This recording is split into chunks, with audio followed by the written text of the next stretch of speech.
Hai, halo semuanya. Balik lagi sama aku Rastefani. Jadi di videoku kali ini aku tuh mau bercerita ke kalian semua tentang gimana sih kehidupan setelah lulus kuliah. Nah, jadi aku tuh kan lulus kuliah tahun 2021 kemarin di bulan November. Terus aku tuh baru wisuda di tahun 2022 bulan Januari awal tahun. Di video kali ini aku bakal ceritain ke kalian ini cerita berdasarkan aku pribadi sebagai mahasiswa yang baru aja lulus, terus apa yang aku lakukan setelah aku lulus dari yang namanya dunia perkuliahan tersebut. Oh ya, buat kalian yang baru datang di channel YouTubeku, selamat datang. Hai semuanya, aku Rastefani. Mungkin di video-video sebelumnya aku tuh banyak ngebahas tentang jurusan ilmu komunikasi di perkuliahan. Dan buat kalian yang belum tahu, aku tuh kemarin kuliahnya di Universitas Muhammadiyah Malang. Terus untuk saat ini mungkin aku bakalan ngebahas tentang jurusan ilmu komunikasi lagi, karena kedepannya aku kan udah nggak berkutat dengan perkuliahan atau jurusan kayak gitu-gitu, dan aku rasa kayaknya aku bakal nggak update tentang hal-hal yang berbau dengan perkuliahan kayak gitu guys. Jadi sepertinya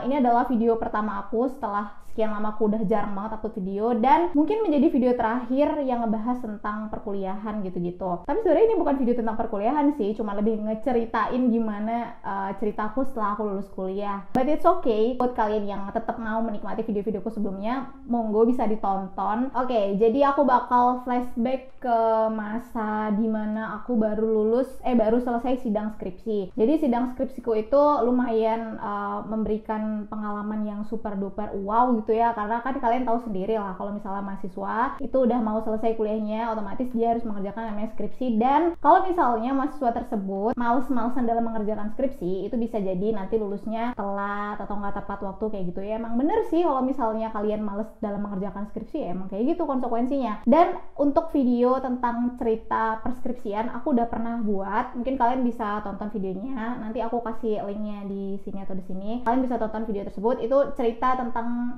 drama perskripsian gitu deh pokoknya. Ya, balik lagi ke masa setelah aku sidang. Nah, setelah aku sidang itu kan ada yang namanya yudisium. Nah, yudisium itu pun diadakan di bulan November. Setelah yudisium itu baru ada yang namanya wisuda. Dari jarak yudisium ke wisuda itu cukup lama, karena yudisiumnya itu bulan November dan wisudanya itu kan baru bulan Januari 2022. Itu aku ngapain aja sih? Apakah aku menganggur? Apakah aku diam aja buat konten dan segala macamnya? Jujur sebenarnya di bulan itu aku ngerasa kayak useless banget, karena pertama, aku jarang upload konten, padahal aku punya waktu yang cukup luang untuk bikin konten video di YouTube kayak gini. Terus yang kedua, aku nyesel banget karena aku nggak yang effort banget untuk mencari magang atau internship atau pekerjaan kayak gitu-gitu. Aku malah menghabiskan waktuku untuk senang-senang, jujur aja ini. Karena setelah aku menyelesaikan sidangku itu, rasanya tuh kan kayak lega plong banget ya, kayak satu bebanmu yang ada di hidup ini tuh hilang gitu. Nah, di situ aku ngerasa kayak ini waktunya aku untuk bersenang-senang dan tidak memikirkan hal yang berat-berat kayak gitu. Jadi hari-hariku itu dipenuhi dengan nonton film, terus habis itu main sama teman-teman. Sebenarnya ada yang salah sih, karena itu kan kayak penghargaan untuk diri sendiri yang sudah berjuang. Nah, terus setelah wisuda itu ngapain? Jadi waktu aku selesai wisuda itu bulan Januari, aku alhamdulillah banget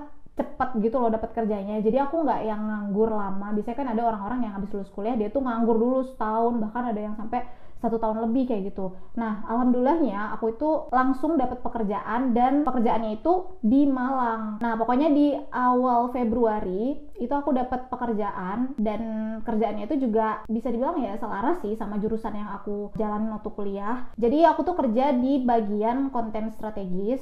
Semua yang berhubungan dengan konten-kontenan itu aku yang garap. Perusahaan retail dia ngejual aksesoris untuk smartphone, pokoknya untuk gadget lah ya. Nah, jadi gimana kok bisa aku keterima kerja di situ? Awalnya temanku yang dihubungin sama pihak HRD-nya yang ada di perusahaan tersebut. Tapi karena si temanku ini udah punya pekerjaan, jadi dia nyerahin ke aku gitu. Terus ya udah, aku coba aja buat ngelamar dengan CV-ku yang pada waktu itu gak ada pengalaman kerja sama sekali, bahkan magang doang tuh cuma 1, terus organisasi pun aku nggak ikut. Ya udah, aku serahin aja si CV-ku itu. Terus habis itu tiba-tiba itu aku udah dipanggil aja buat interview, dan yang katanya disuruh nunggu pengumuman selama 7 hari, tiba-tiba aku langsung diumumin hari itu juga kalau misalnya aku tuh keterima di situ, terus udah bisa kerja di minggu depannya kayak gitu. Jadi aku tuh ngerasa kayak cepet banget ya, ternyata setelah aku lulus kuliah udah dapat kerja. Akhirnya ya udah, aku punya pekerjaan pada saat itu awal Februari. Tapi ternyata ada sebuah kendala, aku kena COVID, jadinya aku diundur sampai sekitar 2 mingguan gitu baru aku mulai masuk kerja. Pas awal-awal masuk ke situ, aku itu bukan sebagai pegawai tetap, tapi masih sebagai namanya itu apa ya,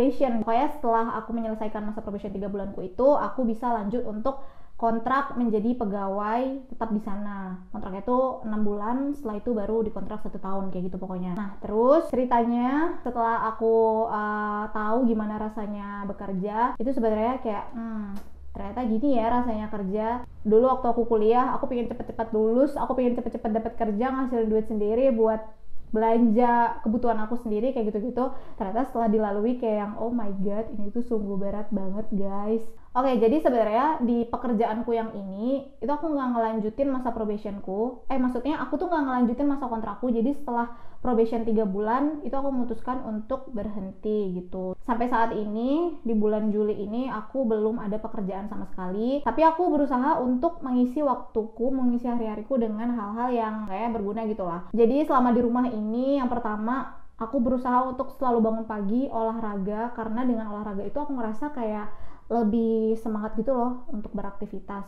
Itu aku rutin, pokoknya setiap hari aku olahraga. Terus habis itu aku masak, karena aku udah nggak ada kerjaan ya.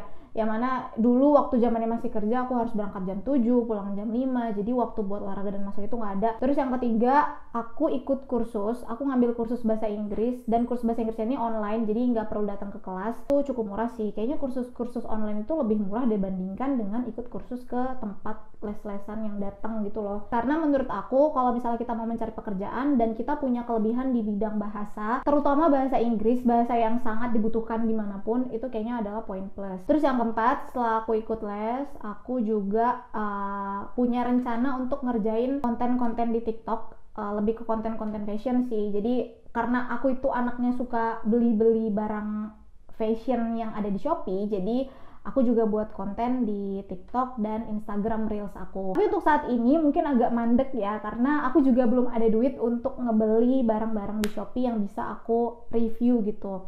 Cuma rencanaku ke depannya mungkin aku bakal buat YouTube channel lagi. Aku bisa buat konten per fashion-fashionan di YouTube juga. Ada beberapa orang yang aku lihat dia ini ngonten di YouTube ngebahas tentang Shopee haul, terus kayak mix and match baju gitu-gitu. Terus sama dia tuh disambungin ke link Shopee affiliate. Jadi dia tuh punya penghasilan dari situ dan dari AdSense YouTube-nya gitu. Jadi ya siapa yang tidak tertarik gitu. Apalagi kan di sini aku emang seneng banget nih kayak ngomong depan kamera, terus ngejelasin segala macamnya. Aku pengen mencoba hal lain, ngebahas konten tentang Shopee dan barang-barang fashion yang ada di sana. Terus aku juga emang udah ikut Shopee affiliate dari sebelum aku lulus. Jadi seenggaknya daripada tidak berguna ya Shopee affiliate itu aku pergunakan semaksimal mungkin ya dengan konten di Reels dan juga di TikTok kayak gitu. Jadi aku selalu berusaha gimana pun dalam keseharianku itu aku nggak yang nganggur banget gitu loh. Kalau misalnya belum dapat panggilan interview ya udah kerjain hal lain gitu. Mungkin kalian ikut kelas atau ikut pelatihan apa gitu di luar yang online gitu kan banyak ya sekarang. Nah terus di samping aku ngerjain perkontenan untuk diriku sendiri, aku juga tetap ngelamar-lamar kerja.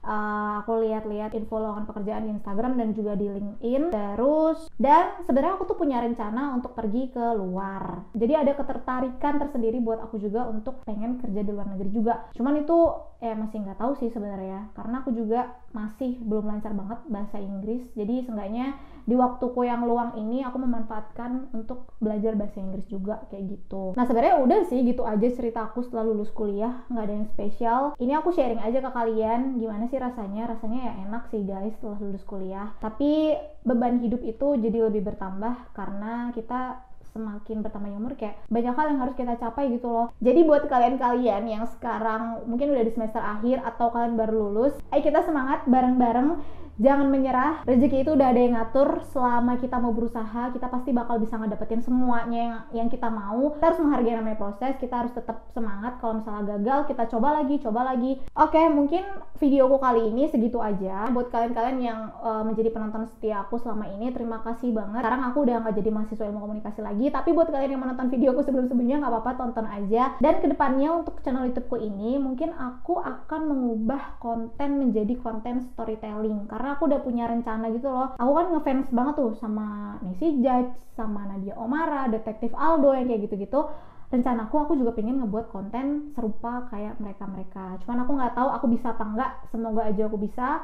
Karena itu risetnya agak sulit ya, menceritakan cerita di masa lalu kayak gitu-gitu. Jadi harus punya riset yang mendalam untuk menyampaikan ke para penonton. Oke, sekian gitu aja video aku.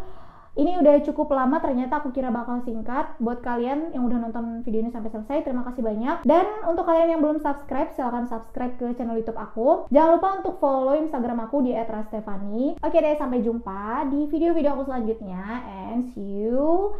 Bye-bye.